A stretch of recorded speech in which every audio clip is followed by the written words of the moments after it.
इसलिए मुरली में बोला सबसे अच्छा पुरुषार्थ है नारायण को याद करना। क्या?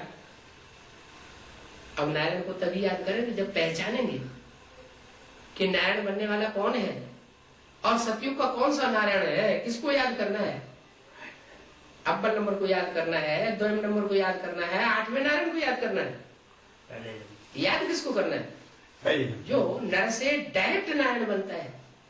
इसी जन्म में पुरुषार्थ करके अपने शरीर को कंचन काया बना करके सारी सृष्टि को रिजुविनेट करता है और कराता है। वो सत्यनारायण के स्वरूप को याद करना है, क्योंकि उससे ऊंचा तो और कोई लक्ष्य होता ही नहीं। तो ऊंचते ऊंच को याद करेंगे तो हम भी क्या बनेंगे? ऊंच बने। 8वें नारायण को याद करेंगे तो क्या होगा? नीचे आएंगे तो जरूर नीचे गिरेंगे। 8वें नारायण जैसे ही बनेंगे। अच्छा चलो 8वें को नहीं, जो सतयुग का पहला नारायण है, जो संगमयुगी स्वर्ग का तो नारायण नहीं है, लेकिन सतयुग का पहला प्रिंस अर्थात नारायण है, उसको याद करेंगे तो क्या होगा? उसने अपने पुरुषार्थी जीवन में जैसा अंतमते सो गति पाई होगी वैसी गति हमारी भी हो जाएगी। अगर ब्रह्मा बाबा ने हार्ट फेल होकर के शरीर छोड़ा है, अकाले मृत्यु में शरीर छोड़ा है, तो उसको याद करने वालों की गति क्या होगी? वही हो रही है। किसी का हार्ट फेल हो रहा है, किसी को ट्यूमर हो रहा है, किसी को क्या हो रहा है, शरीर छोड़ते जा रहे हैं अचानक।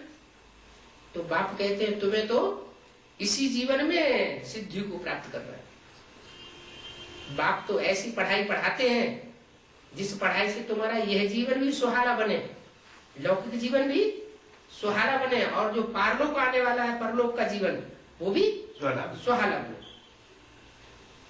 तो तुम सच्ची सच्ची सत्यनारायण की कथा सुनाओ। भारत का असल नाम ही है सचखंड।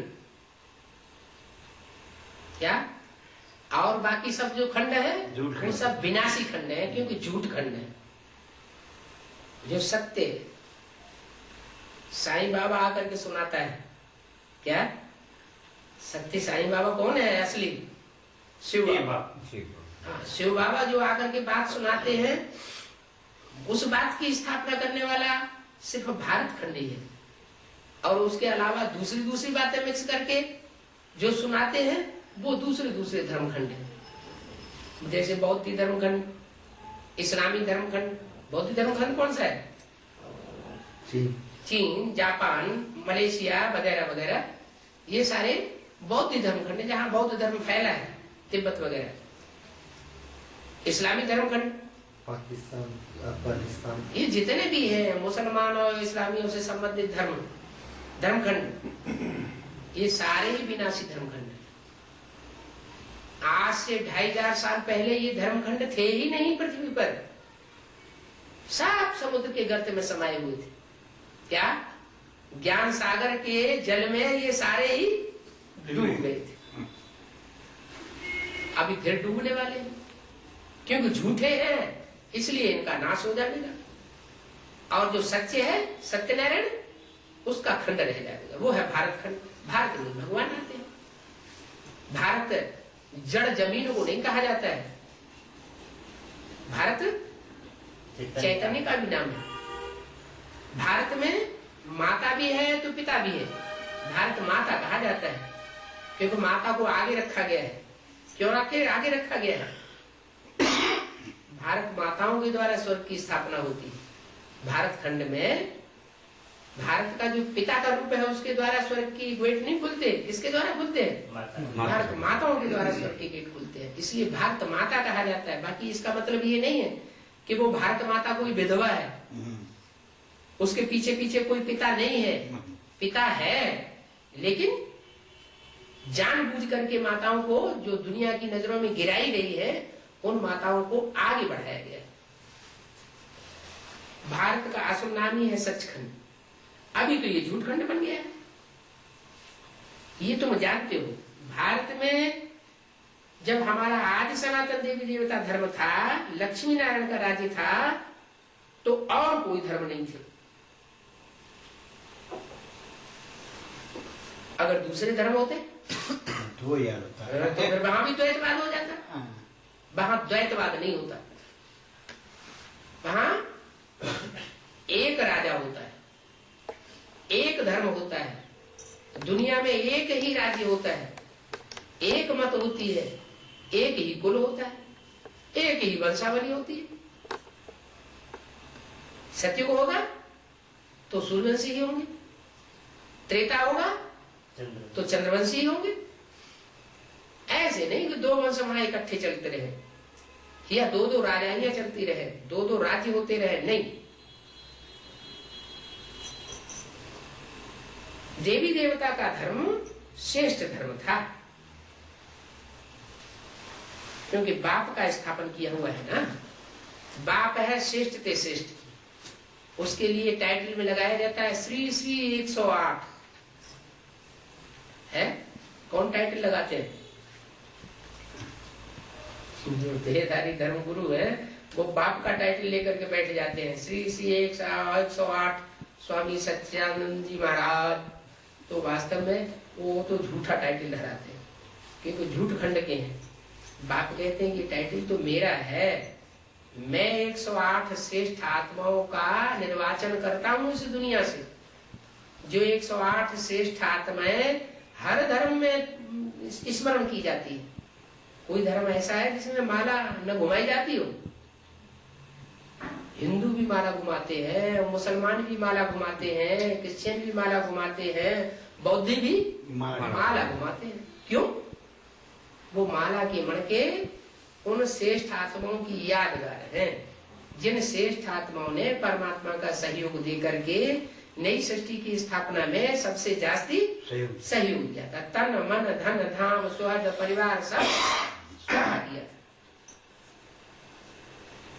क्रिश्चियन धर्म का स्थापन किया हुआ ये कोई भारत का धर्म नहीं। बाप का स्थापन किया हुआ धर्म भारत में होता है। बाप भारत में ही आते हैं पतितों को पावन बनाने के लिए। क्यों? विदेश में चले जाए पतितों को पावन बनाने के लिए तो क्या होगा? हैं? वो सुनेंगे नहीं। सुनते तो हैं, विदेशी भी सुन रहे हैं ना ज्ञान को। ऐसे थोड़े कि विदेशी लोग ज्ञान को नहीं सुनते हैं। ये द्वापर में आवाज नहीं, इतना गिरे को नहीं। पतितों को पावन करने के लिए भारत में ही इसलिए आना पड़ता है। भारत से ज्यादा पतित है नहीं कि भारत में ही पवित्रता को विशेष महत्व दिया जाता है। विदेश में कन्या माताओं की प्योरिटी की तरफ कोई ध्यान नहीं देता।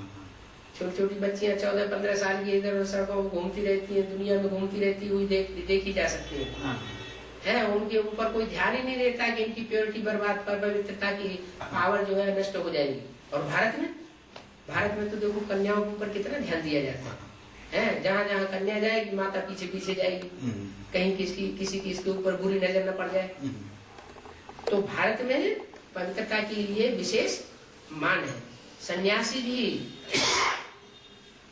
जब नव दुर्गा पूजन करते हैं तो कन्याओं के पांव छूते हैं। क्यों? क्योंकि कन्या पवित्र होती है, उसमें प्योरिटी की अकूत पावर होती है। ये अकूत पावर जो है पवित्रता की, वो ईश्वर के कार्य में सहयोगी बनती है। क्या कोई सामान्य पुरुषों के, मनुष्यों के कार्य में सहयोगी नहीं बनती है? किसके कार्य में सहयोगी बनती है? भगवान के कार्य में सहयोगी बनती है। और ये पवित्रता के बल से ही दुनिया के सारे काम होते हैं। सत्य त्रेता में वो कोई कमाई करता है क्या? वहां कोई कारखाने चलाता है क्या? कोई खेती करता है क्या? बागवानी करता है क्या? फिर क्या खाते हैं? हाँ, प्रकृति जो है वो प्योरिटी की पावर से पवित्र प्रकृति बन जाती है। जब प्रकृति ही सारी 5 तत्वों का जो संघात है, पृथ्वी जल वायु अग्नि, वो ही पवित्र बन जाते हैं, तो सारी सृष्टि में पवित्रता के आधार पर सब कुछ मुहैया होता है। संकल्प किया और चीज हाजिर हो जाती है। वहां कुछ करना नहीं पड़ता है। आज के मनुष्यों को तो देखो कितनी भाग दौड़ करनी पड़ती है, थक जाते हैं बेचारे, कितनी थकान होती है। और सिर्फ एक आदमी परिवार का नहीं कमाता, परिवार के सारे सदस्य कमाते हैं, मेहनत करते हैं, तो भी उनको जो सुख शांति प्राप्त होनी चाहिए वो प्राप्त नहीं हो पाती। तो भारत में ही भगवान आते हैं, विदेशों में भगवान नहीं आते, क्योंकि भारतवासियों को पवित्रता की विशेष कदर है।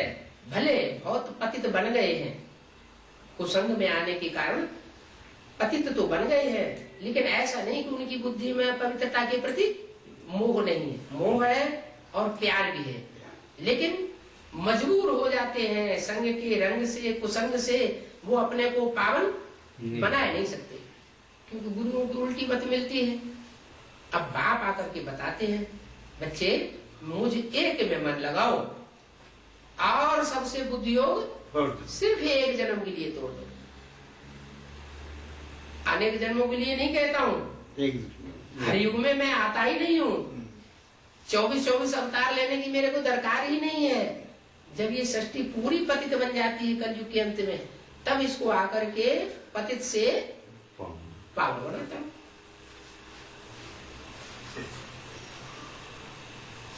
तो वो जो भारत में बाप आता है वही सबका बाप है, सबका सदगुरु है, सबको पतित से पावन बनाता है। सारी सृष्टि पतित बन जाती है, सारे मनुष्य मात्र पतित बन जाते हैं, तो वो आके सबको पावन बनाता है। बाप भी है, टीचर भी है, सदगुरु भी है। क्या ऐसे दुनिया में होता नहीं क्या कि जिसका बाप बाप भी हो, टीचर भी हो और सदगुरु भी हो? यहाँ की विशेषता है कि एक ही पर्सनालिटी है, व्यक्तित्व तो एक ही है, लेकिन वो बाप के रूप में भी पार्ट बजाता है। माना बाप के रूप में बच्चों को जन्म भी देता है। हर बच्चे को अपने पार्ट की याद आएगी कि मैं आत्मा ये अमुक देवता बनने वाला हूं। तो बच्चे के रूप में जन्म मिला ना। मैं आत्मा इस सृष्टि रूपी रंगमंच पर कौन सा श्रेष्ठ से श्रेष्ठ पार्ट बजाने वाली आत्मा हूं। आज में मेरा नाम क्या था जब सृष्टि की आदि हुई थी, और अंत में मेरा नाम जब संगम युग में परमात्मा बाप आते हैं तब मेरा नाम शास्त्रों में क्या प्रसिद्ध होता है। तो दोनों ही रूप, और दोनों ही रूप नहीं, हर जन्म में जो भी चोले धारण किए हैं, हर आत्मा को स्मृति आती है कि मैंने इस तरीके से जन्म ली। इसलिए अर्जुन तो क्या कहा, हे अर्जुन तू अपने पूर्व जन्मों को नहीं जानता है, मैं तेरे को बताता हूं। तो एक एक को बताएगा क्या बैठ के? एक एक को नहीं बताता है, वो तो एक ऐसा तरीका बता देता है, एक फार्मूला बता देता है ज्ञान का। उस फार्मूले को, ज्ञान के फार्मूले को जो जो अपने जीवन में धारण करते हैं, अभ्यास करते हैं, उनके अंदर वो अपने जन्मों को जानने की आकांक्षा जागृत होती है और जान भी लेते हैं। योग बल से आत्मा जो है पवित्र बनती जाती है, सूक्ष्म बनती जाती है। सूक्ष्म को याद करने से जब आत्मा सूक्ष्म बनती है तो बुद्धि की तीव्रता से हर आत्मा अपने बारे में सोचने लगती है कि बाप के कनेक्शन से, बाप के जो विशेष सहयोगी हैं, उन विशेष आत्माओं के कनेक्शन से मेरा क्या विशेष पार्ट हो सकता है। तो एक ही रूप है, वो बाप का भी रूप है। वो बाप के रूप में आज में बच्चों को जन्म भी देता है, बीजारोपण भी करता है, और अंत में बच्चों को वर्षा भी देता है। कौन सा वर्षा देता है? सुख और शांति का। जीवन मुक्ति माना सुख की दुनिया, और मुक्ति माना दुख दर्दों से मुक्त करने की दुनिया। तो वो बाप भी है, टीचर भी है। टीचर का काम क्या होता है? जो भी टेक्स्ट बुक होती है, जो भी किताब होती है, चाहे पद्य के रूप में हो, कविता के रूप में हो, और चाहे गद्य के रूप में हो, प्रोज हो या पोएट्री हो, उसको वो क्लैरिफाई करता है। क्या? टीचर प्राइमरी स्कूल का भी होता है, और टीचर बीए एमए का भी टीचर होता है। प्राइमरी स्कूल में भी वही कबीरदास के दोहे, कवित्त, चौपाइयां पढ़ाई जाती हैं, और वही दोहे, कवित्त, चौपाइयां और पद्य बीए एमए में भी पढ़ाए जाते हैं। अंतर क्या होता है? कुछ अंतर होता है? अंतर होता है।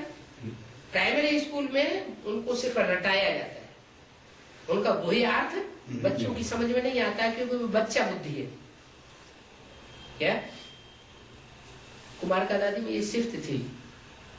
इस तरह की बेसिक पढ़ाई पढ़ने वालों में, बहुत अच्छी पढ़ाई पढ़ने में कुमार का दादी बहुत श्रेष्ठ, बढ़िया है।